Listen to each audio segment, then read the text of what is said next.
اور یہ نماز کے ذریعے سے اللہ کے خزانوں سے لینے والا بنے. کس کے خزانے؟ حضرات صحابہ نے نماز کے ذریعے سے لیا، اور ہم پیسوں کے ذریعے سے، دواؤں کے ذریعے سے، ڈاکٹروں کے ذریعے سے لینا چاہ رہے ہیں. کیسے لے رہے؟ بھائی سارے مسئلوں کا حل کیا ہے؟ ہر مشکل کا حل بولو نماز. میرے گھر میں پریشانی آ گئی تو میں کیا کرتا ہوں؟ وضو کر کے نماز پڑھتا ہوں کہ کہیں اور جاتا ہوں؟ ارے بولو نا. تو میرے بزرگوں، اپنے مسئلوں کا حل نماز میں ہے. اب کو مسجد جا کر 2 رکعت پڑھنے کی ضرورت نہیں ہے. آپ گھر میں اپنے بیوی بچوں کو کہو کہ وضو کرو، تم بھی نیت باندھو، میں بھی نیت باندھتا ہوں. اپنے مسئلے کا حل نماز سے کریں گے. یہ عملی مشق کی زندگی ہے. لیکن ہم اپنے مسئلوں کا حل، بھائی کون مسئلہ حل کرے گا اس کو فون لگا رہے ہیں، کون مسئلہ حل کرے گا اس سے رابطہ کر رہے ہیں، کون ہمارے کام بنائے گا اس کی طرف متوجہ ہو رہے ہیں. لیکن جس کی طرف متوجہ ہونا ہے، بولو، اتنی محنت ہونے کے باوجود بھی عمل کا رخ بڑا، عمل کا رخ اتنی 100 سال ہو گئے دعوت کی محنت سے، اور اس محنت کے ذریعے سے ہر ایمان والے سے یہ کہا گیا اور سنایا گیا اور سنایا جا رہا ہے کہ جیسے صحابہ اپنے مسئلوں کو نماز سے حل کرواتے تھے، آج بتاؤ میں نے اور آپ نے اپنے مسئلوں کو نماز سے حل کروانا سیکھ لیا. جی، اس لیے کہ نماز میں اللہ نے سارے مسئلوں کا حل. حضرت مولانا یوسف صاحب رحمۃ اللہ علیہ کا ملفوظ ہے کہ مخلوق کو دل سے نکالنے کا نام ایمان ہے. کس کو؟ مخلوق کو دل سے نکالنے کا نام ایمان ہے، اور مخلوق سے کٹ کر اللہ کی طرف آنے کا نام نماز ہے. اس سے کٹ کے اب سب اللہ اکبر، سب پیچھے، اب صرف وہ ہے اور میں ہوں. اس کے لیے ہر ایک ایمان والوں کو یہ محنت کرنی ہے کہ ہماری نمازوں پر اتنی محنت ہم سب کریں کہ ہماری نماز احسان کے مقام تک کے پہنچے. کون سے مقام تک؟ احسان کے مقام تک. احسان کا مقام کس کو کہتے ہیں؟ مل محمد یا اللہ کے رسول صلی اللہ علیہ وسلم سے حضرت جبرائیل علیہ السلام، اس کو حدیث جبرائیل بھی کہتے ہیں. جی، مشکوٰۃ شریف کی حدیث ہے، بہت مشہور، علماء جانتے ہیں کہ حضرت جبرائیل علیہ السلام حضور پاک علیہ السلام کے پاس آ کر بیٹھ گئے. اپنے گھٹنوں سے حضور نے حضور کے گھٹنوں کو ملا لیا. جیسے 2 دانوں حضور بیٹھے تھے، حضرت جبرائیل 2 دانوں بیٹھ کر گھٹنے سے گھٹنے ملائے، ہاتھ سے ہاتھ سامنے رکھے، اور اس سے حضور سے سوالات کر رہے حضرت جبرائیل.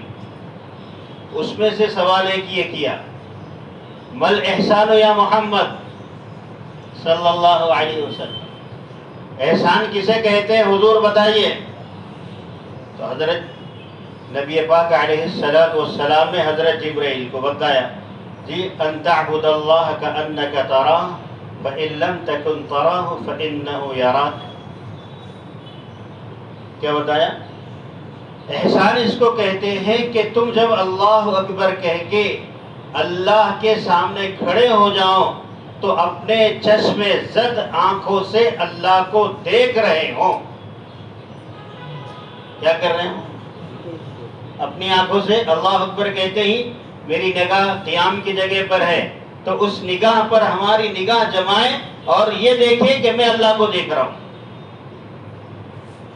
رکوع میں یہ تصور ہو یا خیال ہو، یہ دماغ میں ہو کہ میں اللہ کو دیکھ رہا ہوں. سجدے میں نگاہ ناک پر ہے، لیکن ہر ایک کا خیال یہ ہے کہ میں اللہ کو دیکھ رہا ہوں. یہ نمازیں تھی صحابہ کی. اسی لیے حضرات صحابہ کو جب جنگ کے میدانوں میں تیر اور تلوار کے گھاؤ لگ جاتے تو کہاں نکالے جاتے تھے؟ جی، تو گھر والے مشورہ دیتے، یہ ہمارے ابھی نیت باندھ لیں گے نا، جب اپن کھینچ لیں گے. کیا کریں گے؟ یہ نماز کی نیت باندھ لیں گے نا، کیونکہ یہ بالکل اپنی دنیا سے بے پرواہ ہو جاتے ہیں. ایسے کھڑے رہتے تھے صحابہ. آج ہم کیسے کھڑے رہتے ہیں؟ اللہ اکبر. جو نماز ہماری 2 وقت کی روٹیوں کا مسئلہ حل نہیں کرا سکتی، وہ نماز کیا قبر کا مسئلہ حل کروائے گی؟ وہ نماز کیا جنت میں لے جائے گی؟ وہ نماز کیا جہنم سے بچائے گی؟ اتنی ہلکی، اتنی سادی اور اتنی آرام والی نماز ہو گئی کہ دو آیت زیادہ امام نے پڑھ لی تو سب کی پیشانیوں پر ارے کیا ہوگی؟ شکن ہو گئی. کیا ہو گئی؟ ارے وہ امام صاحب کو نہ کچھ سمجھتا نہیں، بڈھے ہیں، کھڑے ہوئے ہیں، معذور ہیں جی. تو یعنی 2 آیتیں برداشت نہیں کر سکتا یہ نمازی امام کی زیادتی کی، 2 آیتیں.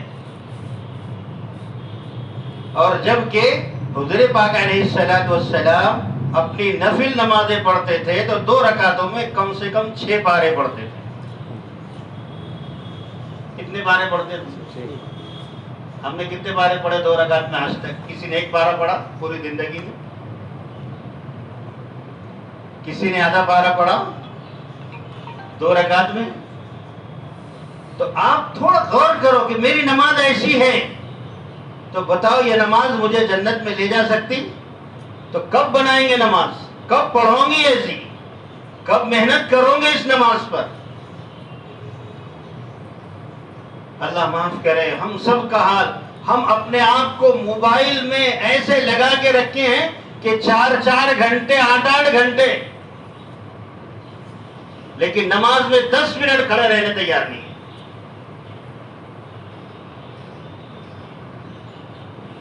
موبائل پر وقت لگانا آسان، اللہ کے سامنے کھڑے رہنا مشکل ہو گیا. میرے بھائیو تھوڑا اپنے آپ سے سوچو کسی کی طرف کہ بھائی میرا مقصد صرف یہ ہے اللہ کی ذات سے ہم کو جڑنا اور اللہ کی ذات سے لوگوں کو جوڑنا. جب ہمارا تعلق اللہ سے زیادہ جڑے گا تو مخلوق کا بھی تعلق کس سے جڑے گا؟ اللہ سے جڑے گا. اللہ سے جوڑنے کے لیے ہر ایک مسلمان کے ذمے یہ ہے، جیسے ہمارے حضرت مولانا عمر پالنپوری رحمۃ اللہ علیہ مستقل یہ جملہ کہا کرتے تھے کہ بھائی بنی ہوئی نماز کام بنائے گی، بنی ہوئی نماز کام بنائے گی. جب تم نے نماز بنانے کی محنت نہیں کی تو تمہارے کام کیسے بنیں گے؟ صحابہ کرام اپنے جانوروں کو، اپنے بچوں کو نماز کے ذریعے زندہ کروا رہے ہیں، اور اللہ تبارک و تعالیٰ پیارے آقا محمد رسول اللہ کو کہہ رہے ہیں اے نبی صلی اللہ علیہ وسلم وَأْمُرْ أَهْلَكَ بِالصَّلَاةِ وَاصْطَبِرْ عَلَيْهَا لَا نَسْأَلُكَ رِزْقًا نَحْنُ نَرْزُقُكَ. اے نبی خود اہتمام کرو نماز کا، گھر والوں کو اس کا پابند بناؤ. ہم آپ سے روزی کموانا نہیں چاہتے، یہ تو ہمارے ذمہ ہے روزی دینا. تم کائے کو ادھر ادھر بھاگ رہے؟ وہ ضرورت کے درجے میں بھاگو. نماز کو مقصد کے تحت لا دو تو ضرورتیں اللہ سلوٹوں میں پورا کریں گے. ضرورتیں کیا میں پوری ہوگی؟ جتنی دنیا کے پیچھے بھاگنے میں وقت لگا رہے ہیں اس میں سے کچھ حصہ اللہ کے سامنے لگا دو تاکہ اللہ ادھر بھاگنے سے بچائیں گے. ضرورتیں پوری ہوگی اس کے ذریعے سے. جب قرآن کا وعدہ ہے لا نسألک رزقا نحن نرزقک، ہم آپ سے روزی کموانا نہیں چاہتے. کون کہہ رہے؟ اللہ کہہ رہے. کس کو کہہ رہے؟ پیارے آقا محمد الرسول اللہ صلی اللہ علیہ وسلم کو. اور حضور جو کہہ رہے ہیں اپنے لیے نہیں اپنی امت کو سبق ہے. یہ مقصد یہاں پر امت کو سبق دینا ہے. یہ سبق دے رہے ہیں حضور کہ آپ سے مسلمانوں روزی کموانا اللہ نہیں چاہتے، تمہاری روزیاں اللہ کے ذمے ہیں، لیکن تم آؤ لینے کا راستہ سیکھو اللہ سے. اللہ کا راستہ دینے کا یہ ہے. اللہ ان راستوں سے دیتے ہیں جیسے سب کو دیا ہے. کون سے راستے سے؟ تو کم سے کم میرے بزرگوں اپنے گھر کے اندر، اپنے مسجد کے اندر ہر ایک تھوڑا سا، کم سے کم اگر ہم کو قرآن زیادہ نہیں آتا تو کم سے کم سورہ اخلاص آتا ہے، اس کو تو 15-20 مرتبہ ایک رکعت میں پڑھ لو. پڑھیں کتنی مرتبہ؟ سورہ اخلاص کو 11 مرتبہ پڑھ لو ایک رکعت میں، دوسری رکعت میں 9 مرتبہ پڑھ لو. جی جتنی دیر قیام کیا اتنی دیر رکوع کرو، اتنی دیر سجدہ کرو، اتنی دیر سجدے میں دعا کرو. سجدے میں مانگنا بھی نبی کی سنت ہے.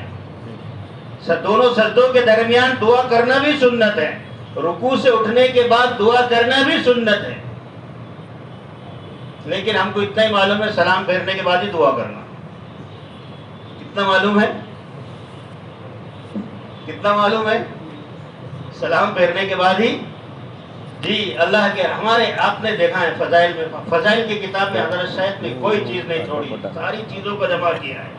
حضرت امام ابو حنیفہ رحمۃ اللہ علیہ کا واقعہ لکھا ہے کہ آپ رات میں تہجد کی نماز پڑھتے، اس کے بعد رکوع سے کھڑے ہوتے. تو یہی معمول تھا حضرت مولانا الیاس صاحب رحمۃ اللہ علیہ کا. کیا معمول تھا؟ رکوع سے کھڑے ہونے کے بعد کئی مرتبہ اللہم اغفر لی، اللہم اغفر لی، اللہم اغفر لی، اے میرے رب میری مغفرت فرما دے، اے اللہ میری مغفرت فرما دے، اے اللہ میری مغفرت فرما دے. اور حضرت امام ابو حنیفہ رحمۃ اللہ علیہ ایک آیت میں پوری رات سورہ یاسین کی ایک آیت وَامْتَازُوا الْيَوْمَ أَيُّهَا الْمُجْرِمُونَ، اے اللہ کل قیامت کے دن مجرموں کی صفیں لگیں گی، کہ ان مجرموں میں میرا شمار نہ ہو جائے. یہ آیت پڑھتے تھے اور پوری رات گزارتے تھے.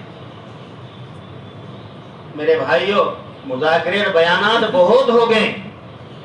اس کا مقصد یہ نہیں ہے، مقصد یہ ہے کہ ہم اللہ سے لینے والے یہ صفات والے، کیونکہ اللہ کو میرے بزرگوں دوستوں صفات پسند ہے. کیا پسند ہے؟ نماز کی صفت اللہ کو بہت پسند ہے. ایسے نمازی بنو کہ آپ کی نماز پر اللہ کو ترس آ جائے. تو اللہ کے رسول صلی اللہ علیہ وسلم سے حضرت جبرائیل علیہ السلام نے جو سوال کیا تھا مل احسان یا محمد، احسان کس کو کہتے ہیں؟ تو حضور نے یہ بتلایا تھا. کیا بتلایا تھا؟ پہلی صفت نماز کی یہ ہے کہ ہر بندہ نماز میں اللہ کو دیکھے. کیا کرے؟ دوسری صفت یہ ہے کہ آپ میں وہ کیفیت، وہ وسط، وہ کمال آپ کے اندر نہیں پیدا ہوا ہے تو ہر ایک نماز پڑھنے والا یہ تصور کرے وہ تو مجھے دیکھ رہا ہے. دوسرا تصور یہ ادنا درجہ ہے. کون دیکھ رہا ہے؟ میری نماز کو، میرے سجدے کو، میرے قیام کو، میرے اٹھنے بیٹھنے کو کون دیکھ رہا ہے؟ اللہ دیکھ رہا ہے. کوئی دوسرا نہیں دیکھ رہا. میری نماز میں کیسی پڑھ رہا ہوں. اور میرے دوستو ایسی نمازوں کے بارے میں نے جو عرض کیا جو دنیا کے چھوٹے موٹے مسئلے حل نہیں کروا سکتی. موت کے بعد کے مسائل تو بہت کٹھن ہے. موت کا مسئلہ ہی سب سے کٹھن ہے. بعد الموت کے مراحل بہت سخت ہے. اللہ اس سے ہم سب کی حفاظت فرمائے، آسانیاں ہمارے لیے پیدا فرمائے. ان سارے مسئلوں کا حل میرے بزرگوں ہماری قبر میں سرانے سے نماز کھڑے رہے گی. نماز اگر اچھی ہوگی کہاں کھڑے رہے گی؟ ہمارا ذکر اور ہماری تلاوت ہمارے دائیں بائیں ہوگی. ہمارا روزہ اور ہمارا زکوٰۃ ہمارے پیروں کے جانب ہوگا. یعنی ان عملوں سے اپنی زندگی کو مزین ہم نے کر لیا تو آپ کے بیوی بچے آپ کی قبر میں نہیں آئیں گے. لیکن یہ اعمال جو زندگی بھر آپ کر رہے تھے یہ میت کو چاروں طرف سے گھیر لیں گے. قبر کے اندر نماز گھیر لے گی، زکوٰۃ گھیر لے گا، صدقہ گھیر لے گا، ذکر اور تلاوت گھیر لے گا، اور چاروں طرف سے اس کی حفاظت بلکہ سیکورٹی گارڈ بن جائیں گے. کون؟ یہ اعمال. اس لیے میرے بزرگوں دعوت کی محنت ہر ایک کی اپنی ذات کو بنانے کی محنت ہے. اس کی محنت ہے. اس محنت کے ذریعے سے میری بنے. اگر ہر ایک کے ذہن میں یہ آ گیا کہ میں اپنے لیے محنت کر رہا ہوں، میں اپنے لیے لگ رہا ہوں، میں اپنے لیے کھپ رہا ہوں، میں اپنے لیے اپنے آپ کے لیے کر رہا ہوں، تو میرے دوستو وقت دینا بھی آسان، مال لگانا بھی آسان، قربانی دینا بھی آسان، لیکن جہاں نگاہ دوسروں پر جائے گی تو یہ تو گمراہی کا سبب اور ذریعہ بنے گا. حضرت شاہ مولانا محمد الیاس صاحب رحمۃ اللہ علیہ کے ملفوظ میں یہ بات ملتی ہے کہ جہاں آپ دوسروں کی اصلاح کی نیت سے دعوت کی محنت کرو گے تو خود بھی گمراہ ہو جاؤ گے اور دوسروں کو بھی گمراہ کرو گے. یہ کام تو میری اپنی ذات کے لیے مجھے کرنا ہے، میرے لیے سارے عمل میرے لیے، ویسے دعوت کی محنت کی نیت بھی سب کی کس کے لیے ہے؟ دعوت داعی کے لیے. سنا نہیں آپ نے؟ سنا؟ دعوت داعی کے لیے ہے، اپنے لیے دعوت. یہ جو میں کہہ رہا ہوں کہ یہ صفت میرے اندر آئے، یہ ساری چیزیں میرے اندر آئیں، آپ کے اندر نہیں، میرے لیے. تو میرے بھائیو، بزرگوں، دوستو، پھر اسی کے ساتھ ہم سب کو جو آگے کی محنتیں کرنی ہیں، آگے کی محنتیں جیسے کہ ہر ایک اپنے 24 گھنٹے کی زندگی کے اندر اپنے آپ کو علم سے آراستہ کرے، اللہ کے دھیان سے آپ اپنے آپ کو جوڑے رکھیں. کیا کریں؟ نماز کے بعد کس کا عمل ہے؟ علم الہی کا شوق دلوں میں پیدا ہو، ذکر کے ذریعے سے 24 گھنٹے اللہ کے دھیان کے ساتھ جیتے رہے. میری تنہائیاں بھی میرے رب سے ڈرنے والی ہو، میری اجتماعیت بھی میرے رب سے ڈرنے والی ہو. میں اللہ کو ڈر ڈر کر اپنا ہر وقت گزار رہا ہوں، اللہ سے ڈر کر زندگی کو گزارنا ہے. اور میرے بھائیوں، اخلاق کی محنت سب سے پہلے اپنے کو اپنے گھر سے شروع کرنی ہے. اخلاق کہاں برتنے ہیں؟ دوستوں میں نہیں، گھر والوں پر.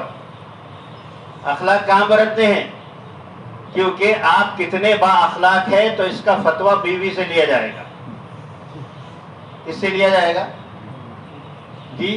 آپ کی بیوی اگر سرٹیفکیٹ دے دی کہ میرا شوہر بہت با اخلاق ہے تو پھر کسی کے فتوے کی بولو. تم میں سب سے اچھا وہ ہے جو اپنے گھر والوں کے ساتھ سب سے اچھا ہے. کیا ہے؟ خیارکم خیارکم لأہلہ.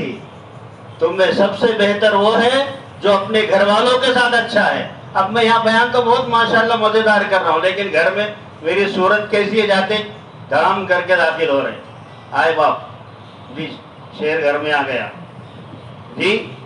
گھر میں داخلہ ہی ہمارا اس بات کی نشانی ہے کہ آپ بہت رکھڑ ہے. اپنے گھر کے داخلے کو نبی کی سنت جیسا، نبی کی سنتوں جیسا. کیسا؟ گھر میں آنے کے بعد آپ کی آمد کے لوگ گھر میں منتظر رہے. آپ گھر میں جو وقت دے، گھر والے کہے جتنا آپ گھر میں رہیں گے اتنی ہمارے لیے سعادت ہے. یہ کب ہوگا؟ جب گھر والوں کے ساتھ ہنسی مذاق کرنا بھی سنت ہے. گھر والوں کے ساتھ آدھا لقمہ آپ کھا لیے، آدھا لقمہ بیوی کو کھلا دیے، آدھا لقمہ بیٹی کو کھلا دیے، آدھا لقمہ بیٹے کو کھلا دیے. یہ بھی سنت ہے. صرف لوگ پڑھانے کو دین سمجھ رہے ہیں. یہ معاشرت، نبی والی معاشرت گھروں میں زندہ کرنا، یہ اخلاق ہے پیارے آقا کے. یہ اخلاق ہے. سب سے پہلے اخلاق کی محنت اپنے صحیح کرنا ہے گھر والوں سے. کس سے؟ اپنے گھر والوں کی سے ہمارے اخلاق صحیح ہو جائیں گے، ہمارے بیوی بچوں سے، ہمارے گھر والوں سے. اور ہمارے علماء تو یہاں تک کہ کہتے ہیں ہمارے اسلاف کی محنت اپنے گھروں پر ایسی تھی کہ رات کی نمازیں اپنے گھر والوں کو ساتھ لے کر پڑھتے تھے.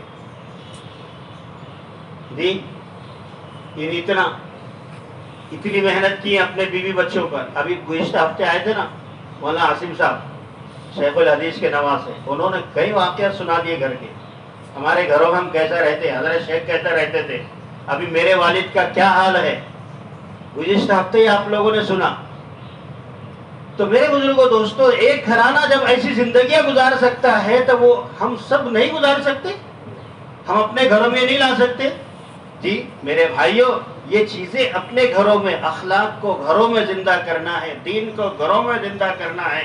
اخلاق کی محنت گھروں پر کرنی ہے. اور انشاءاللہ اللہ کی ذات سے امید ہے کہ ہمارے تقریر سے، ہماری ڈانٹ سے، ہماری تنبیہ سے ہمارے گھر والے متاثر نہیں ہوں گے، ہمارے اخلاق سے ہمارے گھر والے متاثر ہوں گے. کس سے متاثر ہوں گے؟ میٹھے الفاظ. کیسے؟ آپ پوچھو، حضرت سیرت عائشہ پڑھو. سیرت عائشہ میں لکھا ہوا ایک جملہ، وہ آپ کو سناتا ہوں. اللہ کے رسول صلی اللہ علیہ وسلم کی عادت شریفہ، جب بھی آپ اپنے ازواج کے گھروں میں داخل ہوتے تو باہر کے دروازے سے ہی، آپ کے دروازے کہاں تھے؟ ایک ہی دروازہ، لیکن باہر سے ہی آپ کہتے تھے السلام علیک یا عائشہ. السلام علیک یا خدیجہ. آج ہم کہنا کبھی سوچا ہم تو شوہر پنے میں مر رہے ہیں. کس میں مر رہے ہیں؟ میں شوہر ہوں، میں بیوی کو کیسے سلام کروں، میں باپ ہوں بیٹوں کو کیسے سلام کروں، میں باپ ہوں بچوں کو کیسے سلام کروں. یہی بے دینی ہے. یہی کیا ہے؟ یہ اخلاق میرے بزرگوں گھروں میں لانے ہیں. حالانکہ 3 چیزیں لکھی ہیں حیات الصحابہ میں. کتنی؟ 3 چیزیں گھروں میں دولت کو لانے کا سبب اور ذریعہ ہے، مال کو لانے کا. ذرا کان کھول لو، کس کا ذریعہ ہے؟ 3 چیزیں. ایک، ہمیشہ باوضو رہنا. دوسرے، جب گھروں میں داخل ہو جائے سلام کر کے داخل ہونا. اور تیسرے، اخیر پہر کے حصے میں اٹھ کر مسجدوں میں اندھیرے جانا. یہ صبح کی نماز مراد ہے. یہ 3 کام حیات الصحابہ میں 3 جلد میں ہے. یہ اس پر عمل کر لو، باوضو رہو، گھروں میں داخل ہو جاؤ نبی کی سنتوں کے ساتھ. جبکہ قرآن کے اندر ہے کیا ہے کہ اللہ کے رسول علیہ السلام گھروں میں کیسے داخل ہوتے تھے. وہ قرآن میں دیکھو، سلام طبتم علیہا فادخلوہا خالدین، کچھ ایسی اور آیتیں ہیں. خیر اتنا وقت نہیں ہے کہ ساری تفصیلات سنا سکے. میرے بزرگوں دوستو، میں نے یہ جو بات صفات کا بہت مختصر انداز میں کچھ مذاکرہ کیا ہے، اس مذاکرے کا مقصد میرے بزرگوں یہ شریعت اور یہ صفات اور ان سنتوں کو یہ سب سے زیادہ میں محتاج ہوں. کون محتاج ہے؟ ہر ایک یہ سوچے میں محتاج ہوں اور اس کو میری زندگی میں مجھے لانا ہے. لانا ہے یا نہیں لانا ہے؟ تو کیسے لاؤ گے؟ آج سے نیت کرو انشاءاللہ ہم سب ان چیزوں پر روزانہ اپنے اپنے گھروں میں، اپنی اپنی مسجدوں میں، اپنے اپنے نمازوں کے اوقات میں یہ ساری چیزوں پر محنت کر کے اپنی آخرت کے فکر سے باخبر رہیں گے. بولو انشاءاللہ. بولو. دیکھو میرے دوستو، اکتوبر میں اپنے پاس سے جماعت بن رہی.